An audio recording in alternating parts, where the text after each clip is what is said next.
দেখো এখন আমরা করব কোষে দেখি 26.1 ক্লাস 10 যৌগিক গড় বা প্রত্যক্ষ গড় পদ্ধতিতে গড় নির্ণয়। তাহলে এই গড় নির্ণয় করতে গেলে আমার যে প্রথম অবস্থায় একটা ছক টানতে হবে, সেই ছক কত হবে, 4টি হবে না 5টি হবে সেটাকে আমরা জেনে নেব। তারপরে কিন্তু আমরা অঙ্ক করব। মনে রাখবে এই অঙ্কগুলি খুবই সহজ, যে কোনো শিক্ষার্থীরাই এই অঙ্কগুলি করতে পারে। আর এই অঙ্কগুলির ভিত্তিতে কিন্তু পরীক্ষায় ভালো নাম অর্থাৎ পাস তারা করে যায়, কেননা এখানে অঙ্কগুলির মধ্যে সংখ্যা বেশি চেঞ্জ হয় না বা পরিবর্তন হয় না। তাহলে চলো কিভাবে করবে। এখানে দেখো এই অঙ্ক করতে গেলে তোমাদের প্রথমত 4টি ছক কাটতে হবে। প্রথমে লিখবে শ্রেণীর সীমা, প্রথম ছকে লিখবে শ্রেণীর সীমা, তারপর লিখবে পরিসংখ্যা, তারপরে ঘরে লিখবে কি পরিসংখ্যা, তারপর ঘরে লিখবে শ্রেণী মধ্য, লিখবে শ্রেণী মধ্য, শ্রেণী মধ্য, তারপরে লিখবে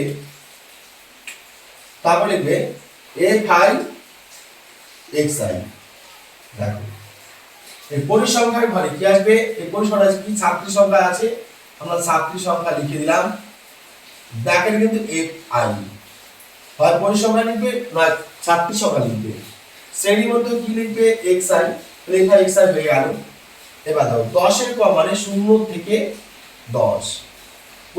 পরিসংখ্যা আছে 5, ছাত্র 5, এই ছকটা আমরা টেনে নিলাম। তারপর আছে 20 এর কম মানে 20 থেকে কত আছে, 20 এর কম মানে 10 থেকে 20 হবে, 10 থেকে 20।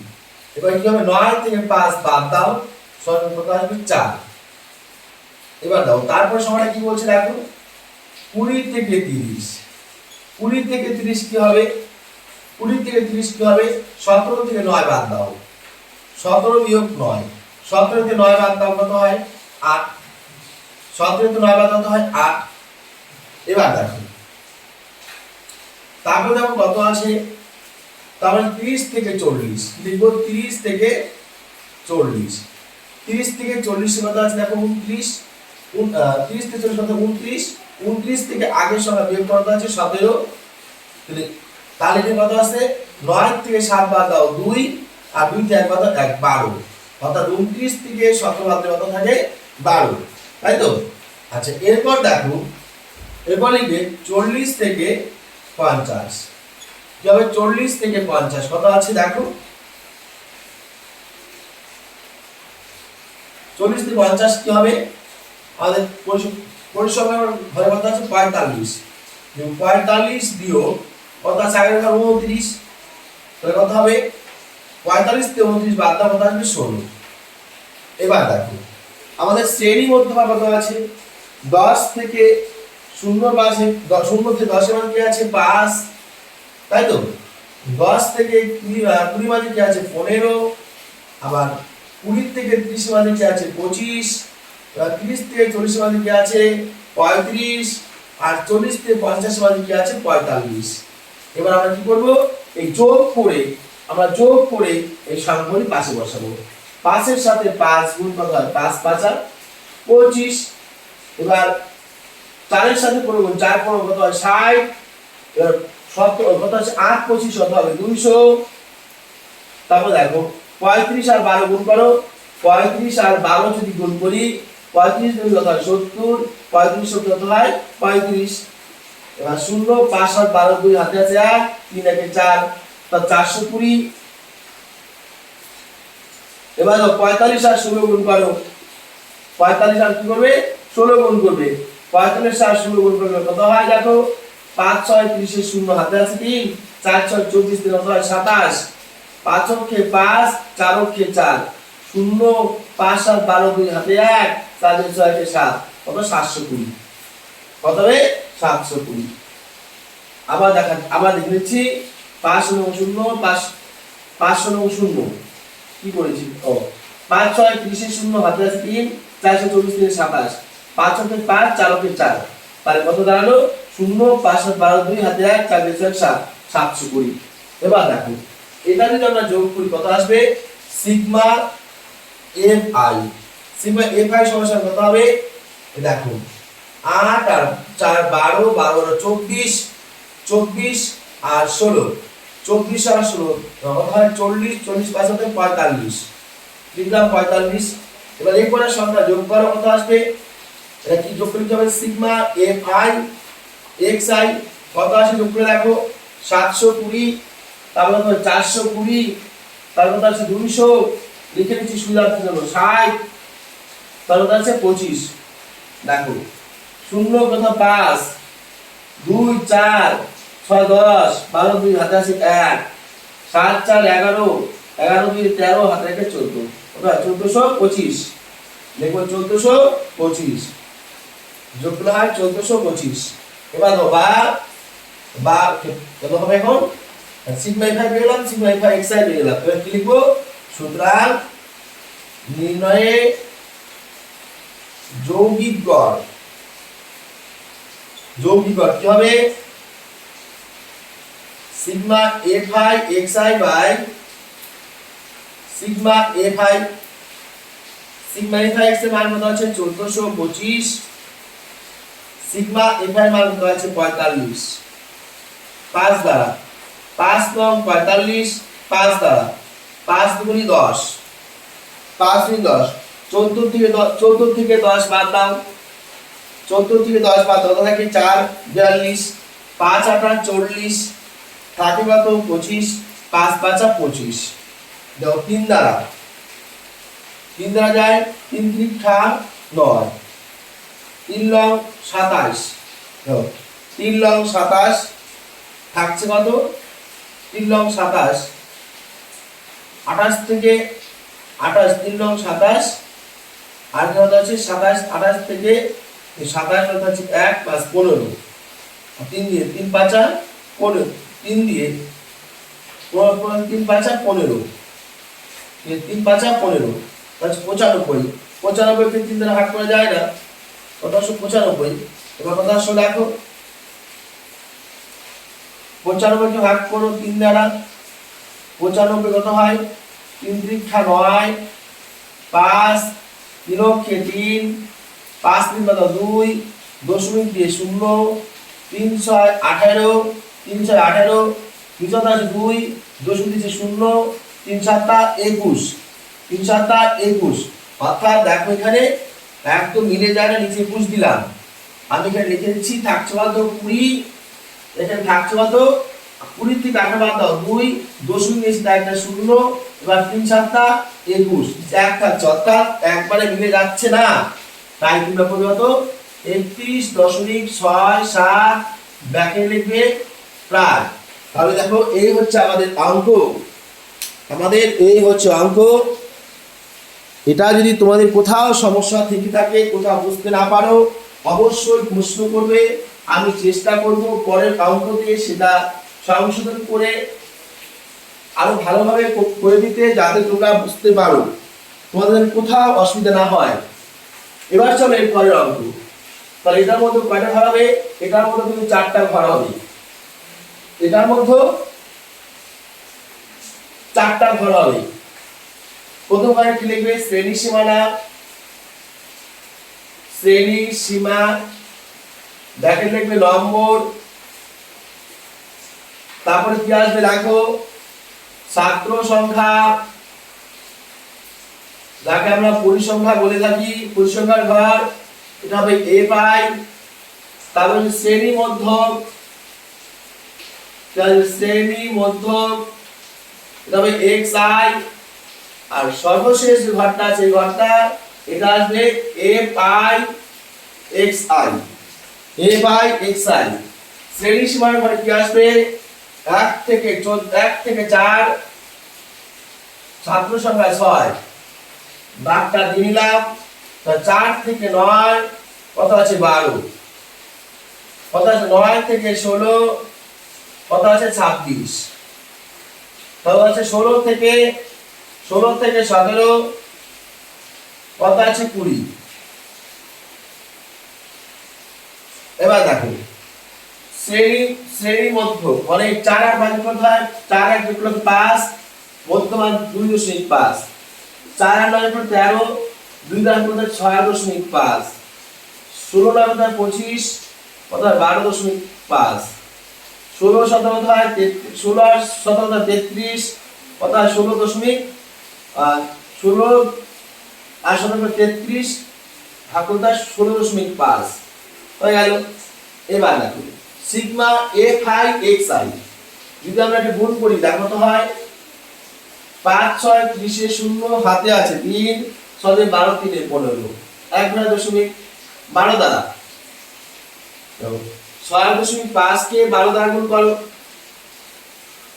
5 2 10 0 হাতে 1 6 12 কে 13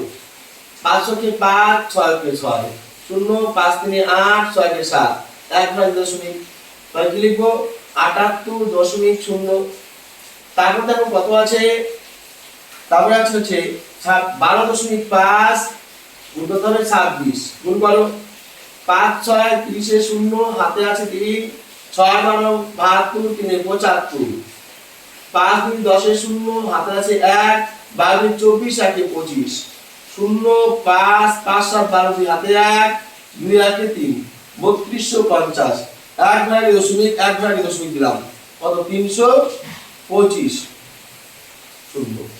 তারপর দেখো পরের ঘরে কি দেওয়া আছে, তারপরে কত আছে এখানে দেখো আছে 16.5 কে 20 দ্বারা গুণ। এবার এটাকে আমরা কিন্তু না লিখতে হবে, মানে একটা শূন্য আছে একটা শূন্য বসিয়ে দেওয়া আগে 2 দ্বারা 5 গুণি 10 এর শূন্য হাতে আছে 1 16 32 1 এ 33, তাহলে আমাদের গুণটা হয়ে গেল। এবার দেখো এই যে ছাত্র সংখ্যা এটাকে যোগ করলে কি হবে সিগমা fi যোগ করলে হয় দেখো 6 12 6 আর 12 18 18 আর 24 কত হয় 18। দেখো আমরা যদি এটাকে যোগ করি কত 12 26 20 6 দেখো মিলিয়ে নিলাম 6 2 8 8 4 14 4 হাতে আছে 1 2 4 5 1 6 64। তাহলে সিগমা fi কত আসলো 64। এবার দেখো আমাদের এই যে fi xi যদি যোগ করি কি হবে সিগমা fi xi লিখলাম 0.5 আর 13 13 5 18 18 8 হাতে আছে 1 হাতে আছে 1 3 2 5 5 7 12 12 হাতে 13। আবার বলছি দেখো এখানে কত আছে আমাদের 5 আর 13 13 5 18 18 8 হাতে আছে 1 এখানে আছে 3 3 3 2 5 5 2 7 7 থেকে 8 হাতে আছে 9 হাতে আছে 1 3 3 6 হাতে আছে 7। দেখো আবার এটা যোগ করতে হবে যাতে ভুল না হয়, তোমরা মিলিয়ে নাও। দেখো আমি তোমাদের একদম পরিষ্কার বলছি 330 325 তারপরে 78 তারপর আছে 15 যোগটা করে নাও 5 8 13 13 5 18 8 হাতে আছে 1 7 থেকে 8 8 2 10 13 14 4 দেখো আলাদা হয়ে গেল আর 3 2 3 6 হাতে রেখে 7 আবার দেখছি কত আসে দেখো 330 325 78 15 তোমরা যোগ করতে হয় 5 5 10 5 5 10 8 18 8 হাতে আছে 1 7 থেকে 8 8 2 10 13 হাতে থেকে 14 4 হাতে আছে 1 3 3 6 আগে 7 748 আবার প্রথমে এখানে 748 হবে। এবার দেখো সুতরাং নিম্নের গড়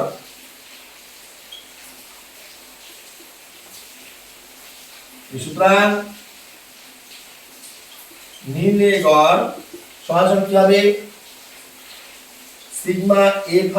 xi সিগমা fi কত আছে 748 বাই কত হবে 64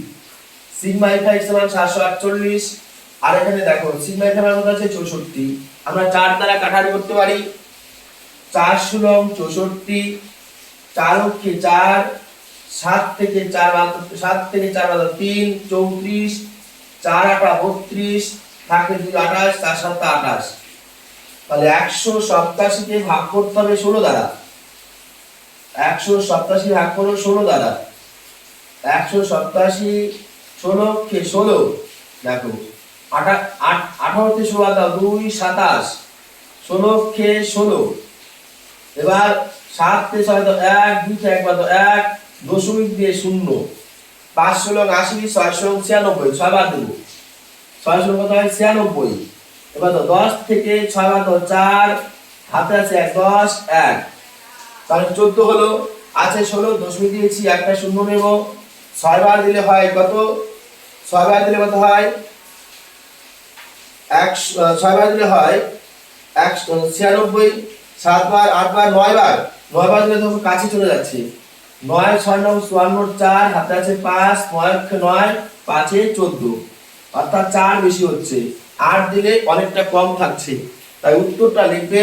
11.69, তাই সমান সমান লিখবে 11.69 প্রায়। কেন আমরা এটা লিখলাম তোমরা দেখো, সংখ্যা আছে 140, সংখ্যা আছে 140, যদি 9 বার দেই কত আসছে 144, যদি আমি 8 বার দেই কত হচ্ছে, 8 বার দিলে দেখো 6 8 48 এর 8, হাতে 4, 6 অক্ষে 6, কত দেখো, যদি 8 বার দেই 6 8 48 এর 8, হাতে 4, 8 কে 8 4 12, 128, 128 কাছে 140 এর না 144 কাছে, দেখো যদি 8 বার দেই 128, 8 বার কত হয় 128, কি হবে 6 8 48 এর 8, হাতে 4, 8 কে 8 4 এ 12, তাহলে 8 বার দিলে হয় 128, 9 দিলে হয় 144, আর 140 এর কাছে কি আছে 144, তাহলে আমরা 9 বার দিলাম। তাহলে এই যে নির্ণয় গড় অর্থাৎ প্রত্যক্ষ পদ্ধতি গড় বা যৌগিক গড়, আমরা এখানে যৌগিক গড় লিখেছি, তোমরা এখানে যৌগিক গড় লিখতে পারো, কোনো অসুবিধা নেই, প্রত্যক্ষ পদ্ধতি গড় সেটা লিখতে পারো, বা প্রাপ্ত কি ছাত্রদের প্রাপ্ত নম্বরের গড় সেটা লিখতে পারো, তাহলে তো নির্ণয় গড় পদ্ধতিতে, নির্ণয় গড় পদ্ধতিতে ছাত্রদের প্রাপ্ত নম্বরের গড়, প্রাপ্ত নম্বরের গড়, গড় লিখি 11.69 লিখতে পারো। নির্ণয় গড় পদ্ধতিতে ছাত্রদের প্রাপ্ত নম্বরের গড়, কিংবা প্রত্যক্ষ গড় পদ্ধতিতে এখানে নির্ণয় না লিখে লিখতে পারো, নির্ণয় না লিখে লিখতে পারো প্রত্যক্ষ গড় পদ্ধতিতে ছাত্রদের প্রাপ্ত নম্বরের গড়, হয়ে গেল। তাহলে কত লিখবে 11.69 প্রায়। তাহলে আশা রাখছি অঙ্কগুলি তোমরা বুঝতে পেরেছো। এরপর যদি তোমাদের কোনো সমস্যা থাকে কমেন্টে জানাবে, তোমাদের কোনো প্রশ্নের বা কোনো কোষে দেখি বা কোনো উদাহরণের অঙ্কের যদি প্রয়োজন হয় সেটাও তোমরা কমেন্টে জানাবে, প্রত্যেকটা কমেন্টের উত্তর আমি তোমাদের দেব। এবার যারা চ্যানেল নতুন এসেছো অবশ্যই চ্যানেলটি সাবস্ক্রাইব করে নেবে, পাশে থাকা বেল আইকনে ক্লিক করবে, যাতে যখনই ভিডিও কোনো আপলোড করি তোমরা সবাই আগে পেয়ে যেতে পারো। তাহলে চলো আজকে আমাদের ক্লাস শেষ করছি, দেখা হচ্ছে আবার খুব তাড়াতাড়ি।